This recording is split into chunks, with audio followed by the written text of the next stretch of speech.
צהריים טובים יוגב, מה נשמע? צהריים טובים רז היקר, מה שלומך, איך אתה מרגיש? הלאה, בסדר גמור, ברוך השם.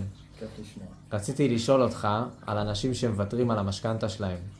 תסביר. שהם ניגשים לבנק, יש להם הון עצמי, ניגשו לבנק לקבל את האישור עקרוני ויש סירוב.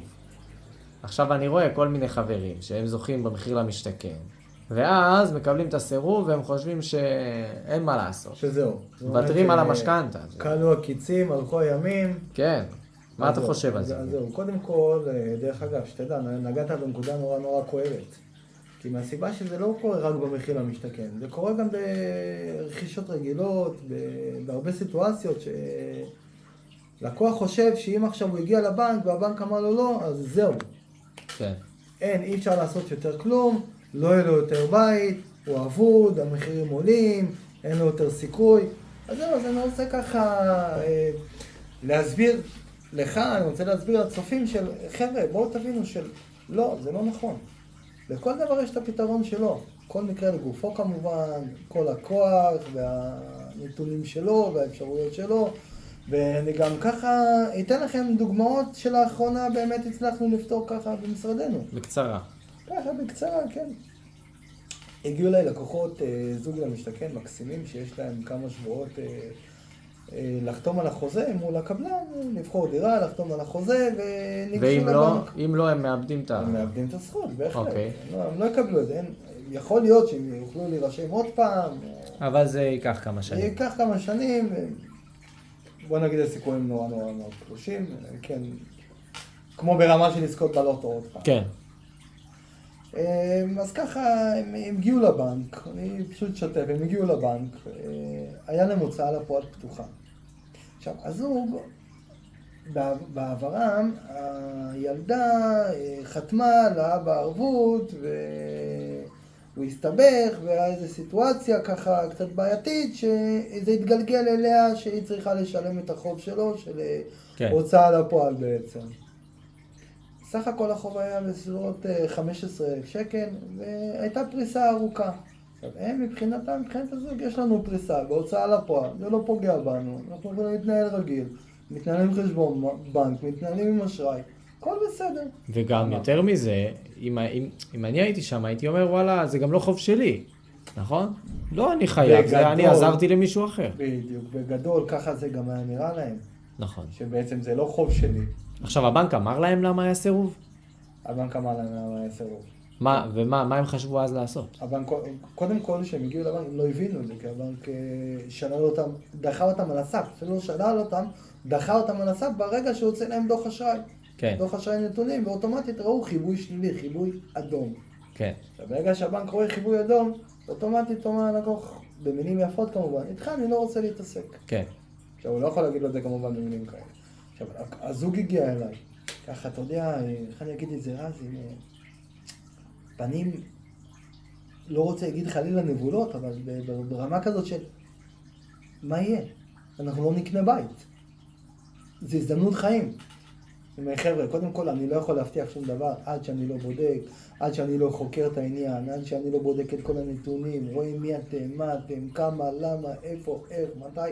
כמובן, ישבנו, הוצאנו את הדוח אשראי, התנהלות 3 שנים אחורה, ברוך השם, לא היו צ'קים שחזרו, לא היו הוראות קבע שחזרו, משכורות תקינות, האישה עובדת 10 שנים, במקום הבעל עובד יותר מ10 שנים, כמעט 12-13 שנה, משכורות מצוינות, התנהלות מצוינת, אפשר להגיד אפילו שכמעט ואין מינוסים, שזה דרך אגב משהו שהוא קצת די נדיר לראות אותו במדינת ישראל, כמו שאנחנו יודעים. הגשתי את הבקשה לאותו בנק, כמובן, הגעתי לאותו בנק, והתיישבתי מול הפקידה, והיא אומרת לי, כאילו, הם כבר יהיו אצלי, איך אתה רוצה שאני אתן אחרי שאני אמרתי לא?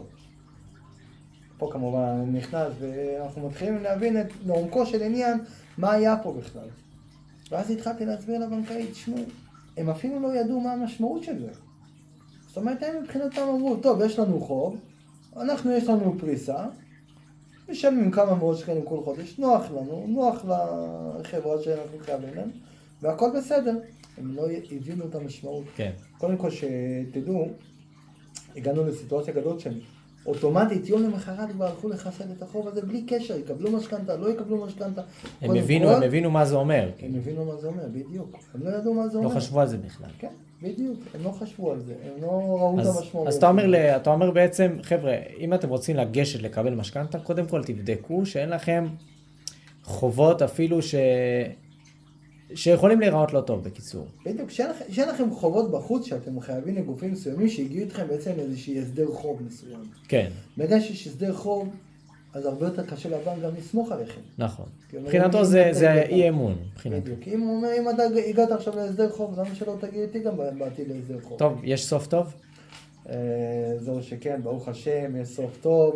קיבלנו קודם כל, הצלחנו להוציא אישור עקרוני ללקוחות, אבל חשוב לציין, עם תנאי מתלה, שאומר, אני מוצא עכשיו, הבנק נותן לי אישור עקרוני, בתנאי לכו תחתמו על החוזה, אבל כסף לא יעבור, כל עוד אין לי פה אישור סגור, שאין לי כסף פה להוצאה לפועל, שאני אוכל את הכסף. בסופו של דבר, קנו בית? בסופו של דבר, קנו את הבית, בעוד שנתיים וחצי, שיסתיים הפרויקט, נזכה לעשות שם חנוכת בית, וברוך השם. חשוב מאוד להבין, בשורה התחתונה, מה שאנחנו מנסים להעביר פה, לא מתייאשים. גם הבנק אמר לו, גם אם כל גוף כזה או אחר אמר לו, תמיד יש פתרון, תמיד ניתן, ולבוא ולתת לבנק הסבר הגיוני. אני מזמין אתכם להרים לי טלפון, להתייעץ איתי, להתקשר אליי, לשאול שאלות. אין כל התחייבות, לא בשיחת טלפון, גם לא בפגישה. אנחנו עובדים אך ורק על פי תוצאה. הייתה לנו גם עוד סיטואציה, גם כשלקוחות עם החזרים של צ'קים, עם החזרים של הוראות קבע, ו-BDI נמוך, וציון נמוך, אז אתה אומר, אם הלקוח הוא ישר, והוא באמת מתכוון להחזיר את כל העניינים שלו ולסדר אותם, אתה יכול לעזור. בשורה התחתונה, אני אגיד ככה פתוח רב, אני מנסה באמת לדאוג לכולם, אבל אם באמת אני אבין שאם עכשיו במידה ובאמת הצלחנו לבוא ולדאוג לך, ובעוד חצי שנה ובעוד שנה אתה תחזור לאותו מצב, ותגיע כבר להסתבך עם הבנק, אז אני מראש אגיד לך, כאילו. כן. תלך ותמצא מישהו אחר, נכון. כי גם הבנקאי שבא ונותן לך את המשכנתה, הוא גם מאמין לך בסופו של דבר. נכון. שאתה כן רוצה לעשות שינוי. הוא לא רק רואה את החלום שלך טוב, אתה רוצה לקנות בית. נכון, לכולנו נוח לקנות בית, לא רוצים לשלם שכירות, מעדיפים לשלם את הכסף על משכנתה. נכון. בסופו של דבר אנחנו צריכים גם לבוא ולשכנע את הבנק שאנחנו באמת השתננו. אנחנו באמת רוצים לבוא ולעשות שינוי. טוב, אז בלי שום התחייבות, תשאירו הודעה מתחת לפוסט, תפנו ליוגב בפרטי. בדיוק, מה הטלפון שלך? הטלפון שלי 052-70-4 פעמים 8-6. אני נמצא בקצרין, דבורנית 3, דרך אגב, זה לא משנה מאיפה אתם. אתם יכולים להיות ממטולה, ואתם יכולים להיות מאילת, אתם יכולים להיות גם מארצות הברית, אתם יכולים להיות בכל מקום שלא תהיו על פני הגלובוס, אני דואג לכם. אפשר היום לדבר בזום, בטלפון, הודעות, באהבה. כל דרכי ההתקשרות. ממתין לכם באהבה. איך היה עכשיו? לא, אני צריך